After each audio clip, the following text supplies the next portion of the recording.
Hello everyone, আসসালামু আলাইকুম। কী অবস্থা সবার? এটা হচ্ছে আমার ইউটিউবের ফার্স্ট ব্লগ বা ছোট্ট একটা মিনি ব্লগও বলতে পারেন।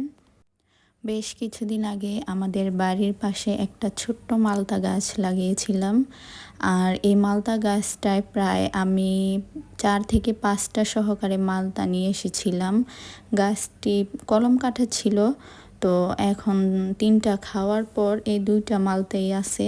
তো আজকে এই 2টা মালতা খাওয়ার উপযুক্ত হয়েছে।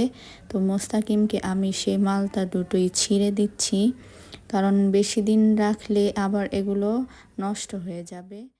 মাশাল্লাহ, আমাদের ভাবিদের ছাদ বাগানে এত পরিমাণ চাল কুমড়ার ঝাঁক হয়েছে, আপনারা দেখতেই পারছেন কি সুন্দর হয়েছে।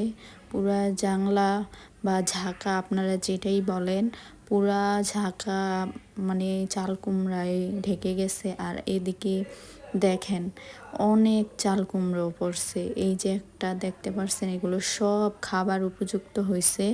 তো আজকে আমার ভাবি সবগুলো চাল কুমড়া তুলবে।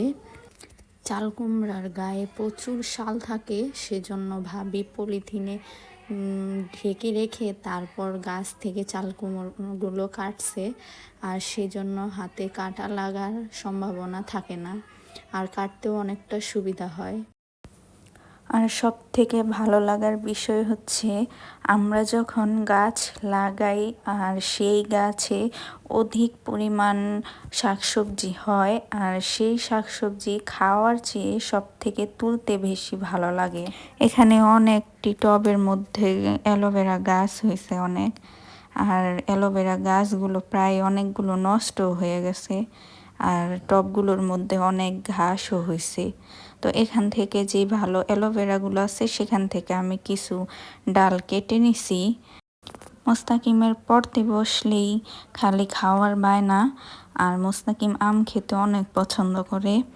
তো আমি মোস্তাকিমকে এখন এই আমগুলো আর ওই যে আমাদের গাছ থেকে যে মালতাগুলো তুলছিলাম, তো সেই মালতাগুলো কেটে দিব।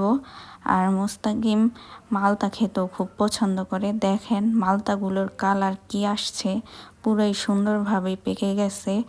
আর সবাই মালতাগুলো খেয়ে খুব প্রশংসা করছিল যে মালতাগুলো অনেক মিষ্টি হয়েছে। আর আমাদের ছোট্ট ব্লগটি কেমন হয়েছে অবশ্যই সবাই জানাবেন। আর আমাদের চ্যানেলটা অবশ্যই সাবস্ক্রাইব করবেন এবং আমাদের ভিডিওগুলোতে লাইক এবং শেয়ার করবেন।